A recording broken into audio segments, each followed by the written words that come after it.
Hola a todos, me llamo Tatai y jirafas son tirones también. Anywho, I have two choices of stuff to do this time around. I can either go onto the cycling road, do a bunch of cycling, and probably get up a couple levels to make my gym experience a little bit easier. Or I can just charge to the gym right now, which is what I'm going to do, because you guys have put up with kind of boring episodes this week. Sounds be good to see you. Good to have me frustrated beyond all belief. Anyway, this is a poison gym, which doesn't seem like it would be hard, but there's a couple psychic types and psychic moves scattered about that make it a lot harder than it really should be. For example, this drowsy, which holds on.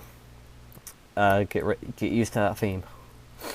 Not to mention, once in a while will be sand attack hacks. Sometimes there will be paralysis hacks. Sometimes I'll just get sleep and it isn't fun. I believe this gym is significantly harder in a solo run, at least of this nature, because holy crap, and I just have to wonder how Sabrina's gonna be. Alright, look at that Hypno.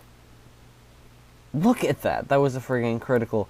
And considering how fast a lot of the Pokemon in this gym are, I'm expecting a decent amount of criticals to occur, and that is not something that I would like to partake in. Unfortunately, I have no choice. Yeah. Just to give you perspective, Dora is currently level 54, probably gonna get to level 55 by the time I face the gym leader. And his toughest Pokemon, which has Psychic, full-blown Psychic, is at level 50. Isn't that wonderful? Anyway, the gimmick of this gym, at least in Red, Blue, and Yellow, not so much in Gold, Silver, Crystal. These ones, invisible walls without the cross-dressers. And once you play through the game a couple times, you'll pretty much know exactly where all the invisible walls are. But in case you're not quite in tune yet, look very carefully. There's little breaks in the blue lines on the floor. That's where the wall is. Like that. And overall, you can stumble through it. It's not that complex of a maze. All you gotta remember is go around to the right, and then circle around until you get to the middle. And that was some nice hacks right there. And here's where the sand attack is probably going to come in. No, I guess this guy's kind of being an idiot. It's happened before, it'll happen again. I swear. This is my first attempt recording tonight, but last night I made a couple attempts, actually. Eventually giving up and deciding to do the Safari Zone episode, which I felt was kind of lackluster, honestly. And no, it's not the invisible walls at all. Well, I'm having a relatively good time this time through, but this guy's gonna have sand attack. I know. Why isn't he? He has it, I swear. Why is he being an idiot? I'm sort of complaining and sort of not. Okay, I guess I got lucky with the AI. It really was a test of patience. Because, yeah, basically. Enter A level 55. Now, see, I would probably be at like level 57 if I decided to do Cycling Road. But no, I just had to be entertaining for you people. What is it, my job or something? I didn't sign a contract. Oh boy, oh boy, oh boy. Oh boy, oh boy, oh boy. Oh boy, oh boy, oh boy. That's just... Oh boy, oh boy, oh boy. This is why I got those hyper potions. Which I did off screen, so don't worry about it. Ah, boy, oh boy, oh boy, oh boy. And I swear to God, if this thing actually has full-blown psychic, I will destroy someone. Okay, good thing I didn't use it. Oh, now think about that. Coming from a non-stabbed, albeit, level 50 Pokemon. That's what you will experience with that guy over there. I'm actually going to go heal but I'm going to do one of those fancy stop thingamajigs. Take 3! Koga is a ninja. He is incredibly annoying. Like, you know how annoying ninjas can be. I mean, they're deadly too, but annoying. And he also uses X items, which hopefully shouldn't come into play at any point. And hopefully I'll get a decent amount of paralysis hacks on him. And hopefully he won't spam psychic moves too much. And hopefully everything will go exactly the way I plan them to.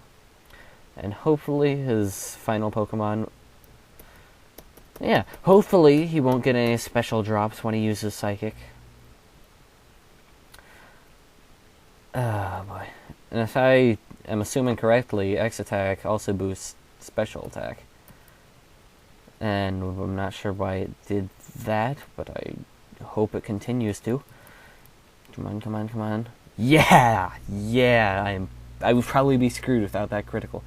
That took fewer attempts than I thought it would, but keep in mind I attempted several times yesterday. Oh, thank God for that critical. Like, oh hey, I need space. You know, Dora, I think you deserve these. You really deserve these. Like, you... Well, one, you deserve them, and two, you need them. For the upcoming challenges, I must say. They're going to be very vital. And we get Toxic. It's delicious. And guess what? Toxic is going to be taking place of Poison Sting, because I would like at least some sort of move with residual damage whenever possible. I found that things were usually a lot easier for me when I had something of that manner. So that takes care of the Fuchsia Gym. And I could not be more glad. Actually, I could, because this actually didn't take too many attempts, but regardless, I am very, very glad that it's over and done with. Now then, I still have about 4 minutes, so... Sure, Darwin Award, let's go. Oh, there's one in Norway. Darwin Award, The Worm Has Turned. Unconfirmed by Darwin, October 2002. Norway, page 178. Of Darwin Award 3. I've been reading from the 3rd installment, if anyone's wondering. Survival of the Fittest. It's a well-known fishing trick. Put 12-volt electrodes into the ground, and worms will crawl to the surface. But a car battery gets the job done. But 23-year-old Langildast post Norwegian dude, up to the time, withdrew his genes from the pool when he tried to speed up the time-tested process. He figured a 220-volt, 50-hertz line would bring more worms out faster, and he was prepared to put his theory to the test. Alas, he did so while squatting on a steel bucket, holding an electrode in one hand, with the other planted on the ground a few feet away. He seemed determined to enter the eternal fishing grounds. Quicker than spit, that wish was granted. Our Darwin winner leaves only parents, and no offspring, back by the earthly creek. Fun fact, electricity is neutral against steel. This is not scientifically accurate. Yeah, I love doing that kind of thing. So yeah, that ought to be a fairly respectable segment. I'm glad I didn't get too worked up, although you're probably not.